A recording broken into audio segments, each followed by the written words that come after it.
Hola,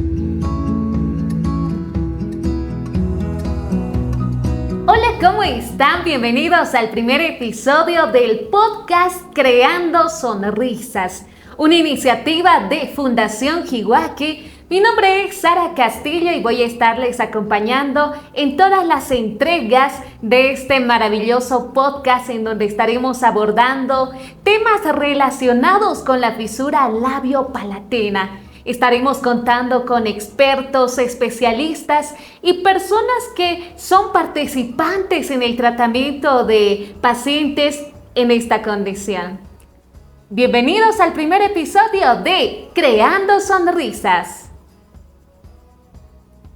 En este momento nos encontramos con un apasionado especialista fonoaudiólogo. Bienvenido, estimado licenciado Gabriel Arroyo. Qué placer contar con usted en nuestro podcast.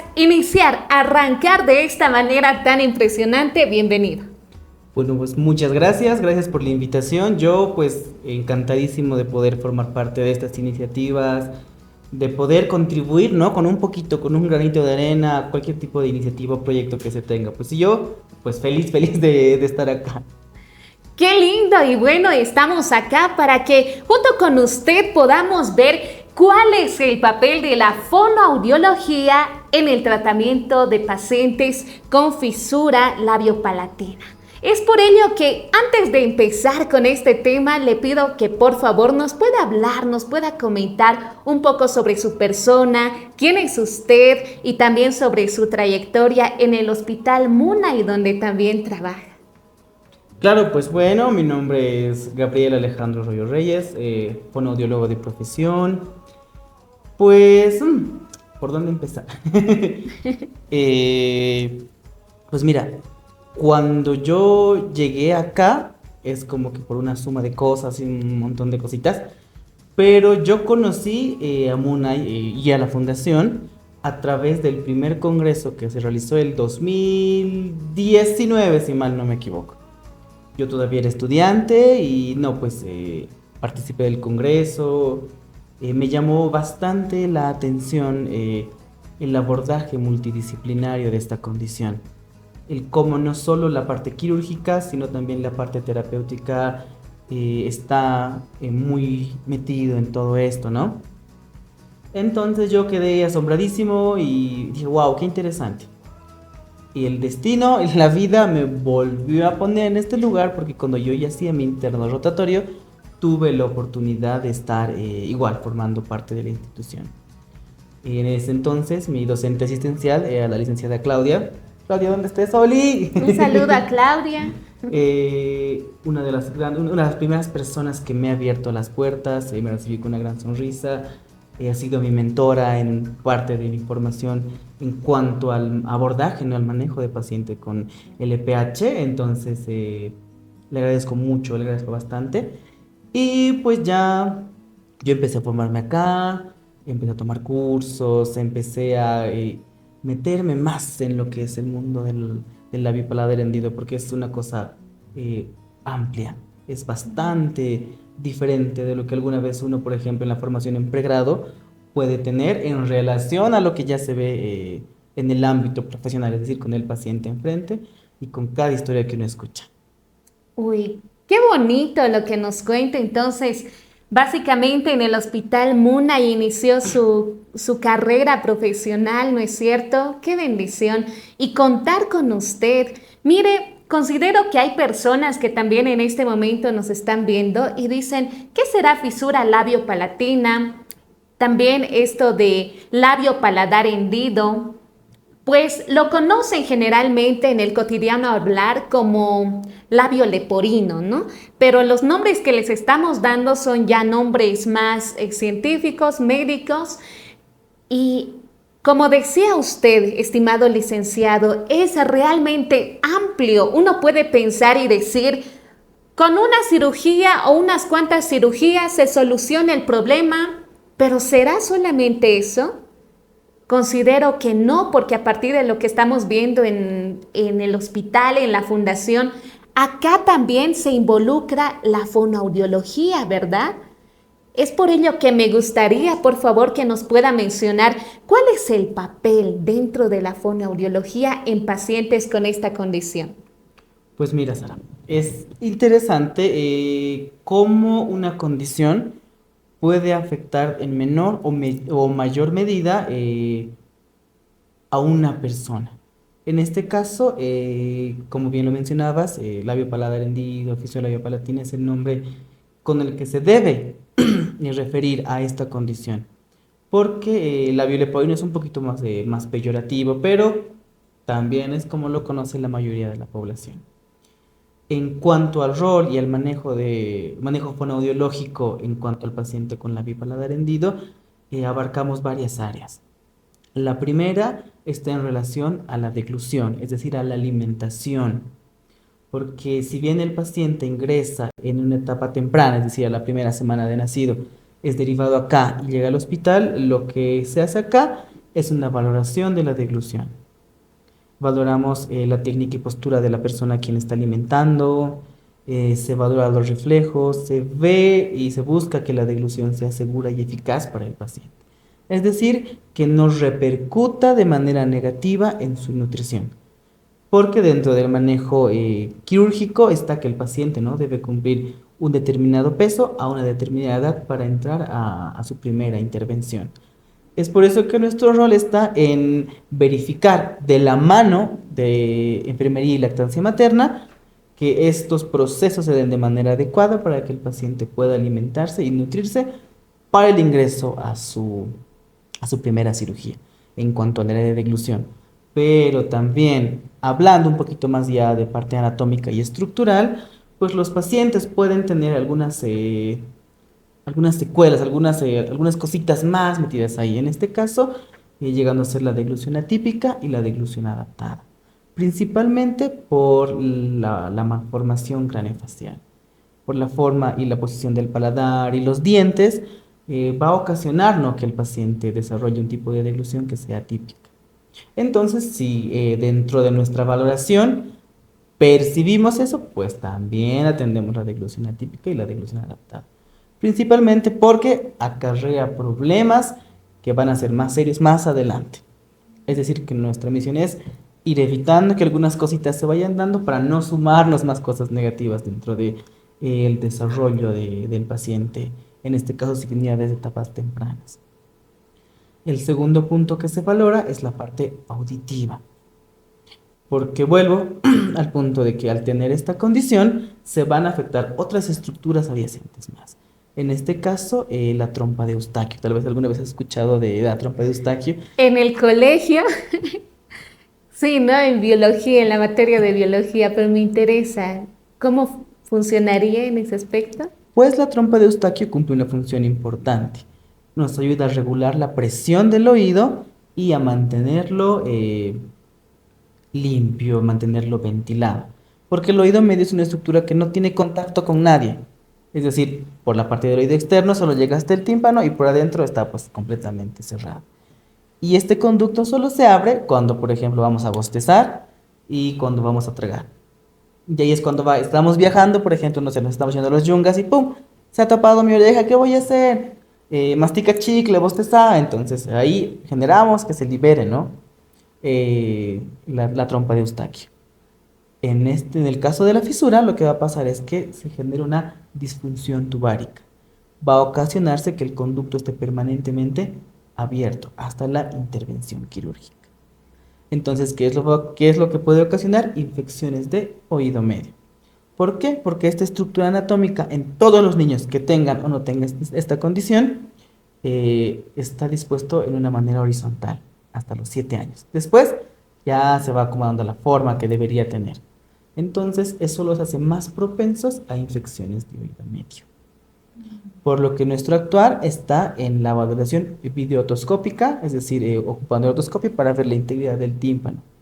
En cuanto a estudios ya complementarios, por ejemplo, ya se aborda ya lo que es otomisiones acústicas, impedanciometría, y ya para pacientes más grandes hablamos de una audiometría tonal. ¿Para qué? Para ver que la parte auditiva también está en tiempo, en forma, está adecuado, porque un paciente que no escucha, un paciente que no puede desarrollar habilidades del lenguaje verbal, por ejemplo. Eso es lo que Muy, necesitamos. muy interesante lo que nos indica.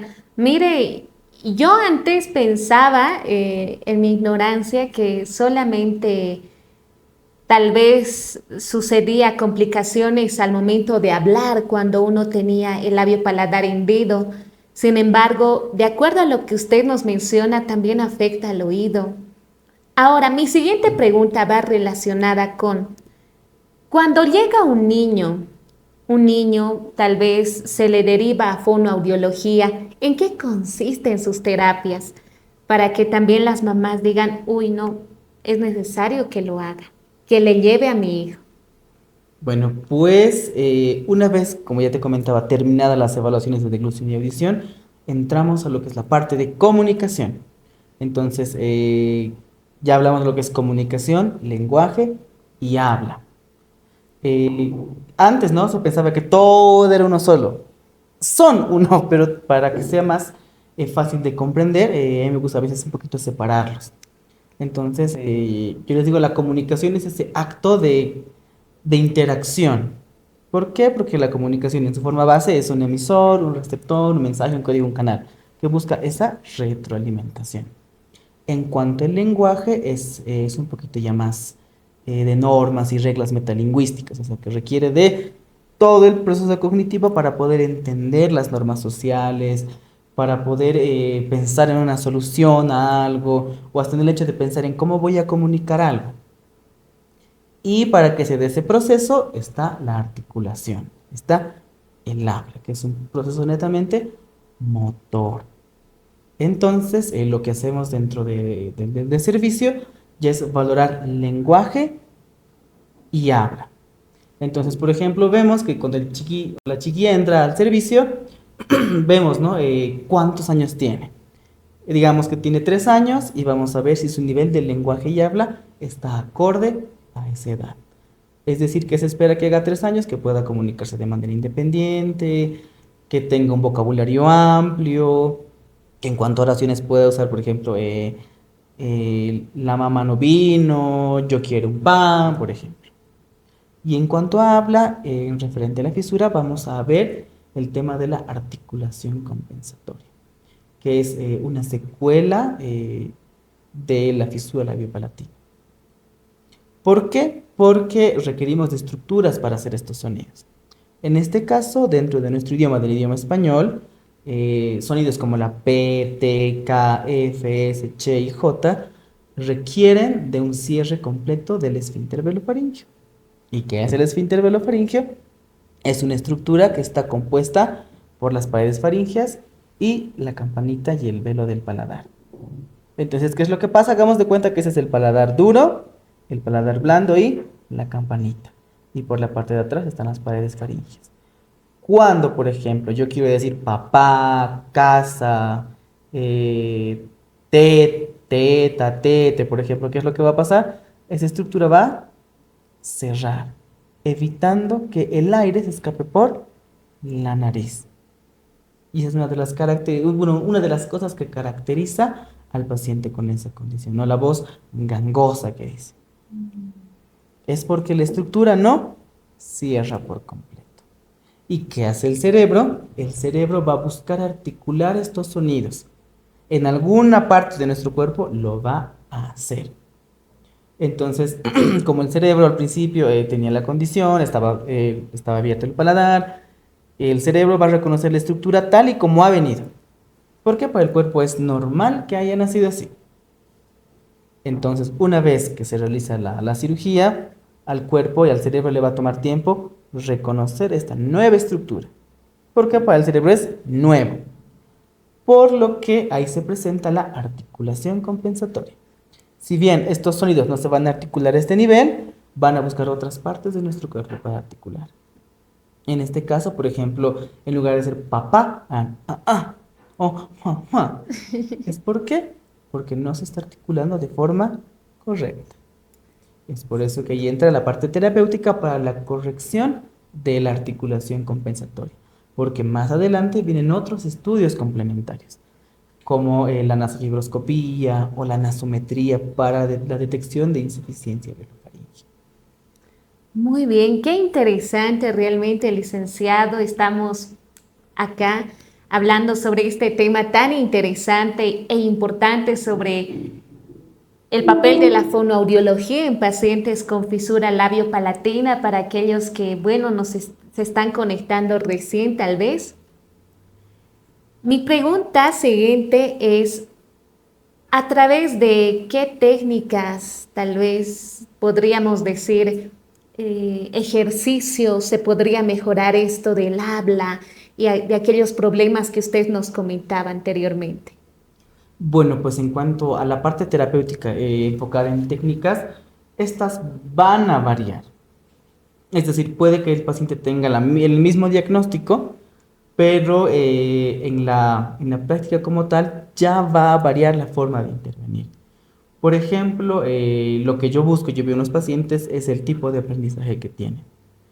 Por ejemplo, será más kinestésico, será más visual, será más auditivo. Entonces, la técnica se va a ir enfocando al tipo de aprendizaje que tiene. Por ejemplo, si al pacientito le gusta moverse, entonces haremos juegos donde tenga que correr, tenga que saltar, pero enfocado a buscar la articulación de estos sonidos. Para eso, por ejemplo, yo jugaré a carreritas y le diré, muy bien, llegas de aquí a allá y ese es un sonido así. ¡Pah! Por ejemplo. Entonces, y estoy haciendo que el paciente corre de un lado al otro, pero con un objetivo de incrementar la presión intraoral. Porque lo primero que se busca en terapia es viendo la escala de severidad de articulación compensatoria del paciente, enfocar los ejercicios. Pero generalmente siempre se empieza de lo que el paciente puede hacer, para que el paciente, como son pequeñitos, no se frustren tan rápido y se sientan cómodos haciendo las actividades. Entonces, yo empiezo generalmente por ese incremento de presión intraoral. Es decir, que si hacen una suave, que la exageren y que la hagan muchísimo más fuerte. Para eso, por ejemplo, usaré recursos visuales, digamos, unas figuras. Tú ves la figura y golpeas. ¡Pum! O, por ejemplo, corre y mueve estos papelitos soplando. ¡Pah! Mm. O cada que escuches que se cae algo, hacemos ¡pum! Entonces, la técnica va a variar dependiendo de la necesidad del paciente. Qué interesante. Considero que en el tiempo en el que está en el Hospital Muna y en la Fundación, tuvo la oportunidad de atender a pacientes de toda edad, ¿no es cierto? Tal vez alguna experiencia que nos pueda comentar, la que usted se acuerde, tal vez con pequeños, ¿no? Ya podríamos decir de 2 años, 3 años, 4 años, alguna experiencia que se acuerde en específico y que después también haya notado algún cambio en aquel pequeño, nos pueda contar, por favor. Sí hay varias, ¿no? O sea, varias que te marcan. Ah, bien. Ah, sí puedes, bien, bravo ahí.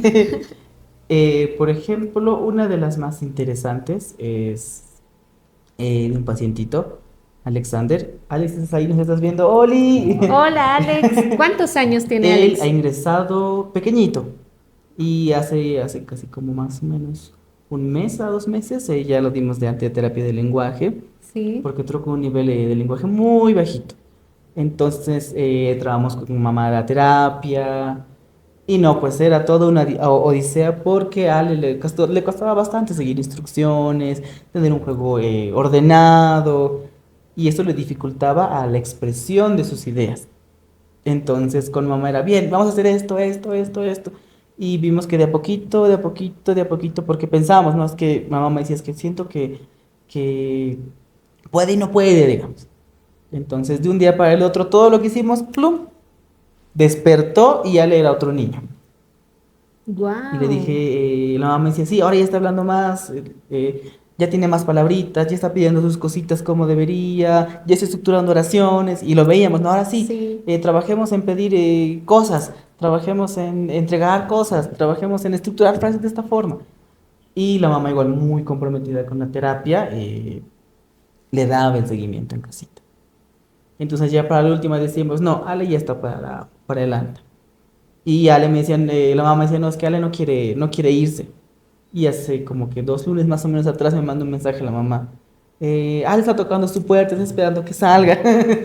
Oh, qué Entonces, y lindo. así, ay, Alecito, no, más bien denle un abrazo fuerte, mamá.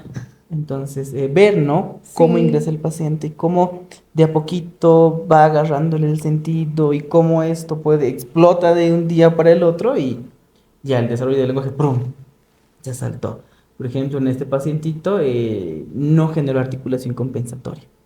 O sea, articula de manera correcta los sonidos.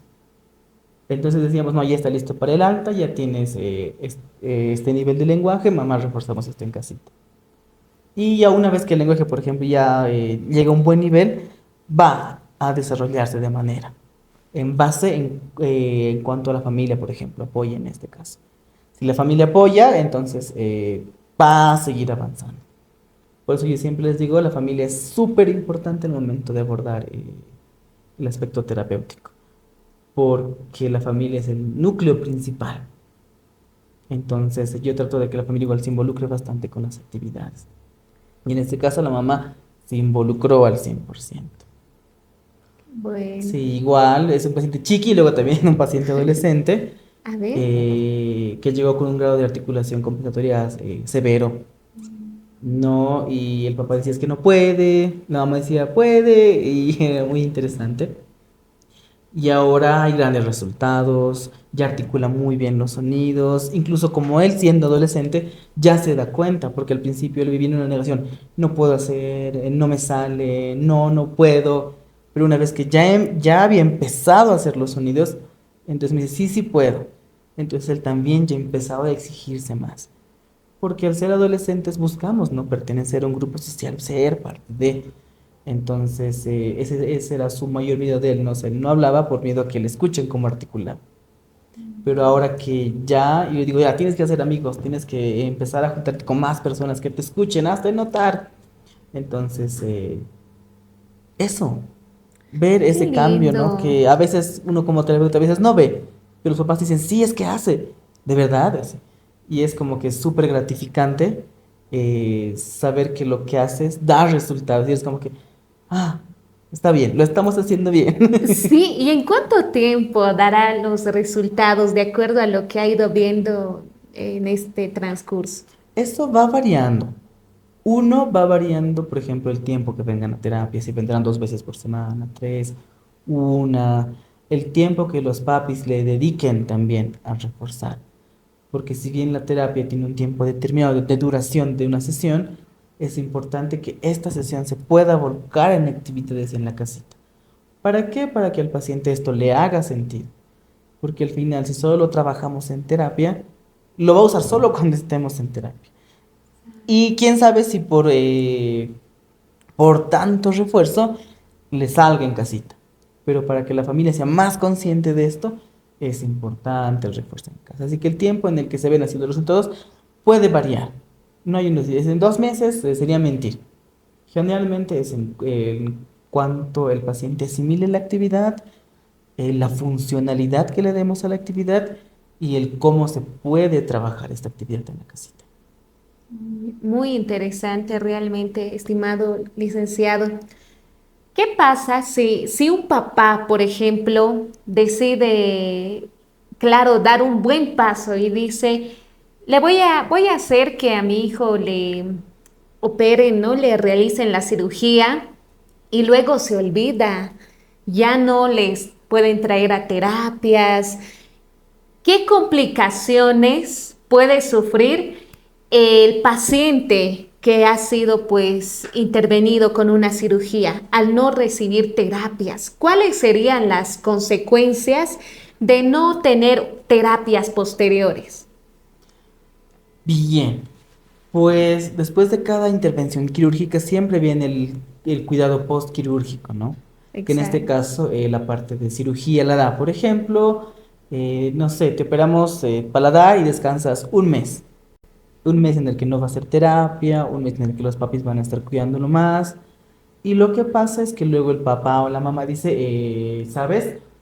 Le demos más tiempo. Tal vez no ha sanado por completo, le demos un mesecito más. Mejor otro mesecito más. Entonces, lo que ocasiona, por ejemplo, es que el desarrollo, a veces, el desarrollo normal del lenguaje no sea de la manera adecuada. ¿Por qué? Porque en esa temporada vamos a seguir cuidando y sobreprotegiendo al paciente. Vamos a evitar que lo que debería estar aprendiendo todavía no lo vaya aprendiendo.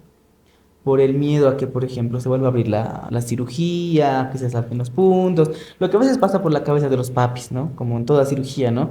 De no, puede que se le salte el punto, no, que no haga. Entonces, pues dan largas a volver a terapia. Entonces, generalmente, la mayor brecha que tenemos es cuando el papi tiende a sobreproteger demasiado. Cuando el papá o la mamá protegen mucho, entonces hace, ¿no?, que el desarrollo como que se vaya deteniendo y vaya avanzando mucho más lento. Y también el uso de las pantallas, no sé, la tablet, el teléfono. No, no llores, porque si lloras se va a abrir, agarramos y le damos la tablet, ya no llores. Entonces, si volvemos hacia atrás en el desarrollo, el llanto es una forma de comunicación y efectiva, porque los bebés lloran y es en dos segundos que los levantamos, que les damos su comidita, que les cambiamos el pañal. Entonces funciona como comunicación efectiva, porque yo lloro y consigo mi necesidad inmediata. Entonces los pacientes lo toman como algo positivo, como que sí, funciona, funciona. Yo lloro y lo tengo al alcance. Entonces esa es la mayor brecha que hay, que el cuidado postquirúrgico sea un poquito, se prolongue un poquito más y ya pues si se prolonga más, se nos hace costumbre. Sí, y luego considero que también les da un poquito de pereza venir, ¿no? A los padres, pero es aquello que no se debe hacer porque como usted nos indica, si después de la cirugía se deja pasar mucho tiempo, pues su pequeño puede presentar problemas en el habla, en el oído, ¿no es cierto? Puede presentar qué tipo de problemas más, estimado licenciado. Pues los principales en cuanto, digamos, a interacción social serían problemas en el desarrollo del lenguaje y problemas en la articulación de los sonidos del habla. Porque dentro de nuestro manejo de protocolo dentro del hospital, por ejemplo, tenemos, ¿no?, que a los 3 meses se hace una otoscopilla, a los 6, a los 9. Entonces, si el paciente va retrasando, incluso retrasa cirugías a veces. Entonces, pues es importante el seguimiento constante. Excelente, licenciado. ¿Qué recomendaciones les puede dar a los padres de familia que dicen, no, yo quisiera hacer mi terapia, pero vivo lejos, o tal vez tienen ciertas, ¿qué podríamos decir? Dificultades, ¿no? Para poder llegar incluso hasta acá, hasta el Hospital Munay. ¿Usted qué recomendaciones les daría para que puedan trabajar el habla, incluso desde casa? No se logrará, considero, al nivel profesional, pero tal vez algo con lo que puedan ayudar. También esto les va a servir a las mamás, papás que ya acompañan, ¿no?, en este proceso a sus pequeños.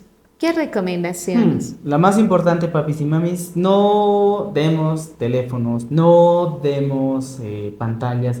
Sé que vivimos en una época en la que las pantallas están en cada rincón de la casita, a donde quiera que vayamos, y decirles ocúltenlas todas sería irreal, porque sabemos que eso no es así. Sí, Entonces, una de las recomendaciones que yo les puedo dar es jueguen con sus hijos, interactúen con ellos, conózcanlos a fondo, vean sus intereses, que por más pequeño que sea el paciente, el chiquito, tiene intereses, tiene cositas que le gustan, partamos de ahí, partamos del juego. En acciones cotidianas, como el hecho de, por ejemplo, de pedir más, de pedir dame, ven, órdenes sencillas, juegos placenteros para el paciente. Ese tipo de cositas nos ayudan bastante en casa. Y eso es lo que yo siempre les recomiendo a los papis. No, juguemos con ellos, juguemos porque es importante. Ahí vamos a ver de verdad cuáles son sus grandes dificultades. Porque a veces los papis dicen, no, no, está bien. Porque ya vienen, ¿no?, con el peso, la mochila de tener a un niño con esta condición. Entonces, yo considero igual que es importante el abordaje a los papás para que vean más allá de la condición. Porque solemos escuchar, ¿no? Tiene fisura, ¿no? no va a entender, no va a comprender, ¿no? Es tontito, por ejemplo, suelen decir. Y es como que, ay, no, esta condición, cuando viene de manera aislada, porque sí, también puede venir acompañado de algunos síndromes, pero en el caso de que venga de manera aislada, no representa un motivo de discapacidad intelectual. Entonces, abordar al paciente desde ese punto es importante también, a los papás.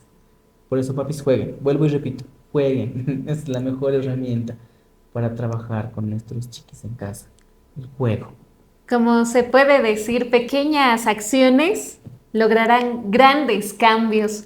Y todo empieza, ¿no? Desde casa también. Si tenemos a pequeños con aquella condición, pues ayudémosle y cuanto más podamos también acudir a los profesionales adecuados, especializados, porque como usted mencionaba, cada paciente es diferente.